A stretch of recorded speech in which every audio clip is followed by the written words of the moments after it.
네, 부동산 앤 재테크 시간입니다. 부동산 시장이 유례없는 침체기를 겪고 있지만 최근 틈새 시장을 공략해 높은 수익을 기대하는 투자자들이 점차 늘어나고 있습니다. 그래서 이 시간에는 시장의 전문가를 모시고 시청자 여러분의 수익을 극대화할 수 있는 부동산 투자 전략을 세워드리는 시간을 준비해봤습니다. 시청자 여러분의 많은 참여를 기다리고 있는데요. 상담받고자 하시는 분들은 02-6676-0113번과 0321번 두 대의 전화로 평일 오전 11시부터 오후 6시까지 접수하시면 됩니다. 그리고 부동산 투데이 홈페이지를 이용해 접수하셔도 됩니다. 많은 참여 부탁드리겠고요. 이 시간 도움 말씀에 한국부동산 칼리리 박상래 부장 나오셨습니다. 안녕하십니까. 네, 오늘 부동산 앤 재테크 오늘 의뢰자는 어떤 상황 속에서 부동산 투자 전략을 의논해 오셨는지 먼저 화면을 통해 만나보겠습니다. 서초구 방배동에 거주하는 60세 남성입니다. 거주하고 있는 아파트 40평형을 처분해서라도 노후를 안정되게 보낼 수 있는 목 좋은 상가를 취득하고자 합니다. 현금은 3억 정도를 보탤 수 있습니다.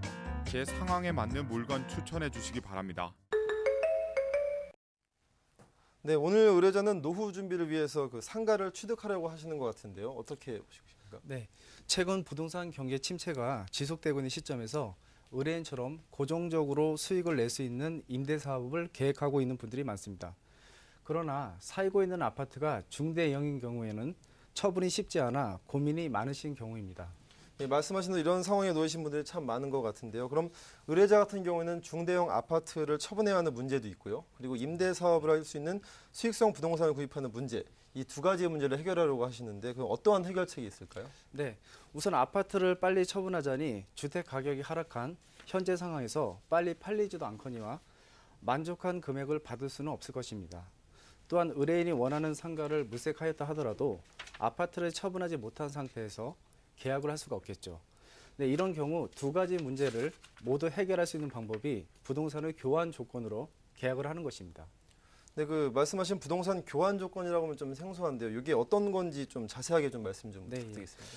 예를 들면 의뢰인 A가 거주하고 있는 아파트 가격의 시세가 6억이라고 가정하고 B 소유의 상가 시세가 7억이라면 이 두 물건 간에 1억 원의 거래가액의 차이가 발생을 하게 됩니다.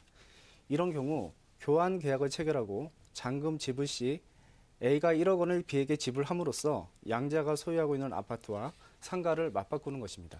네, 아무래도 교환을 하려는 상대방의 교환 조건이 맞아야지 이루어질 것 같은데요. 일반적으로 거래되는 계약 방법과는 조금 다른 것 같습니다. 네, 그렇습니다.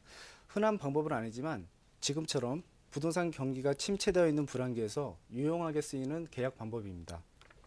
부동산 거래 시 일반적으로 현금으로 매매를 하려고 하는 심증 요인이 많이 작용을 하게 됩니다. 네. 네, 이에 따라서 부동산 거래 시장에 나온 매물 중에는 급매로 처분하려고 나온 물건이 많이 있습니다.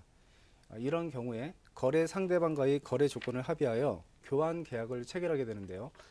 이런 물건을 찾는 것이 가장 중요한 관건이라 할 수 있습니다. 네, 그렇다면 아무래도 중요한 게 거래 성사 확률을 높이는 방법인데요. 이거를 위해서는 어떠한 방법이 좀 있을까요? 네, 상가를 물색하되 계약 성사 확률을 높이기 위해서는 인터넷 매물 등록, 부동산 관련 정보지, 중개업소를 통해서 의뢰인의 물건을 최대한 홍보하는 것이 중요합니다. 또한 의뢰인의 물건을 선정 시에는 부동산 자산관리 기법을 동원하여 잘 팔리지 않는 상가를 선정하되 숨어있는 내재 가치가 있는 물건, 즉 용도가 맞지 않아 수익을 올리지 못하고 있는 상가라든지 건물의 노후화로 리모델링이 필요한 물건을 선택하여 교환 조건을 제시하는 것입니다. 네, 말씀하신 대로 내재 가치가 높은 것을 찾다 보면은 이런 상가를 선택할 때 가장 좀 꼼꼼하게 체크해야 될 사항은 좀 어떤 게 있다면 좀 소개 좀 시켜주시죠. 네, 상가의 경우 수익을 올리는 것이 무엇보다 중요한데요. 세밀한 상권 분석을 통해 성공 확률을 높이는 방법에 대해서 말씀을 드리겠습니다. 네, 먼저 아파트 상가의 경우에는 주변 지역에 경쟁 상대가 되는 상가, 특히 대형 유통센터가 없어야 하고요. 배후 상권을 파악하여 수요자가 많은 지역을 선택하되 아파트 단지 내 가구 수가 최소한 500가구 이상은 거주해야 투자 가치가 있습니다. 그리고 대형 아파트 거주자들은 차량을 이용하여 대형 유통센터에서 물건을 구입하는 경우가 많기 때문에 소형 아파트를 선정하고 지역 주민과 밀접한 근린생활 업종을 택하는 것이 좋습니다. 네. 일반 상가의 경우에는 아파트 상가에 비해 분양가가 높고 실패 가능성도 크지만 부동산 경기 회복으로 상권이 활성화되면 고수익을 올릴 수 있는 장점이 있습니다. 그리고 지하철 역세권 지역 등 유동인구가 많은 지역에 관심을 두어야 하는데요. 아직 개통되지 않은 경전철 개통구역 주변 지역은 상가 분양 가격이 그리 높지 않아서 장기적으로 안정적인 투자 수익이 가능합니다. 또한 신도시 개발에 따라 상업지에 들어서는 상가도 향후 상권 발전과 부동산 경기 회복에 따른 가격 상승 잠재력이 있다는 점이 장점이라 하겠습니다. 네, 마지막으로 테마상가입니다. 테마상가란 업종을 전문화한 일반 상가를 말하는데요. 이러한 테마상가는 대부분 도심지에 위치하고 있어서 분양가가 높은 편이며 업종의 인기도에 따라 수익의 편차가 크므로 업종 선택 시 주의를 하여야 합니다. 또한 무리한 대출을 통한 투자는 피하는 게 좋습니다.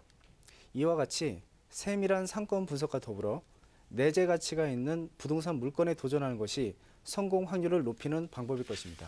네, 그렇다면은 아무래도 이제 많은 투자자분들이 참고하실 만한 게 가장 중요한 게 사례가를 꼽을 수 있는데요. 이런 상가 투자에 대한 사례를 하나 소개시켜주면 어떤 것이 있을까요? 네. 서울 강동구 천호동의 김 씨의 경우를 들 수 있는데요. 김 씨도 서울 광진구 광장동 소재 단독 아파트인 현대아파트 165제곱미터를 소유하고 있었습니다. 네, 전세도 거래되지 않아서 공실 상태였으며 중개업소에 매매를 의뢰하였으나 매수자가 없어 처분하는 데 어려움을 겪고 있었습니다. 의뢰인의 경우와 마찬가지로 아파트를 매도하여 수익성 있는 상가를 매수하려고 하던 중에 자산관리 전문가를 통해 서울 용산구 남영동 소재 지하상가 182제곱미터와 교환 조건을 제의받게 되었는데요. 이 상가는 다방으로 영업을 하고 있었으며 현장을 방문하여 확인한 결과 인근의 여자대학과 학원이 밀집해 있어서 젊은 층이 이용하기에는 적합한 용도가 아니었습니다. 그렇기 때문에 상가 소유자는 적자가 지속되는 상황에서 하루빨리 팔기를 원하는 상태였고요. 김 씨는 인근 상권을 분석한 결과 지하에 위치한 점을 감안하여 학생층에게 문화공간으로 인기가 있는 공연장으로 용도 변경을 생각하게 되었습니다. 그래서 김 씨가 소유하고 있던 현대 아파트의 매매 가격을 4억 5천만 원으로 결정하고 남영동 상가는 3억 7천만 원으로 합의하여 나머지 차액 8천만 원을 받고 교환에 성공하게 되었습니다. 네, 그렇군요. 그러면 이분께서는 그 교환 후에는 이 상가를 어떠한 용도로 이렇게 좀 하셨는지. 네, 교환 후에는 상가의 리모델링을 하여서 공연장 허가를 받아 영업을 하게 되었습니다. 먼저 상가의 입지적 장점을 최대한 살려서 인근 대학교 및 학원가를 중심으로 적극적인 마케팅을 시행하게 되었고요. 결국 이러한 노력 덕분에 입소문이 나게 되었고 방송국의 프로그램에서 소개되는 등 용도 변경 및 리모델링 기법을 통한 부동산 자산 관리에 성공하게 되었습니다. 이후에는 안정적인 수익을 창출하게 되었으며 약 1년 정도 영업을 하다가 매도하게 되었습니다.